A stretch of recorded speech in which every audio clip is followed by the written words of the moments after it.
ஏன் இந்த பாவங்கள் ஜெகதீஸ்வரா, ஏன் இந்த கோலங்கள் பரமேஸ்வரா, ஏன் இந்த தடுமாற்றம் சர்வேஸ்வரா, ஏன் இந்த அவலங்கள் கங்காதரா. மூன்றாவதாம் உன் கண்ணையே நீர் திறப்பீர் உலகுயவே. ஆதி அறியாமலே வாழ்ந்து வரும் வாழ்விலே ஆசைகளின் ஆட்டமே பாரு.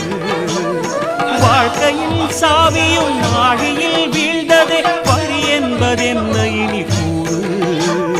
கைலையில் தாண்டவம் ஆடியது போதுமே, பூமியில் நீ வந்து ஆடு. பூமியில்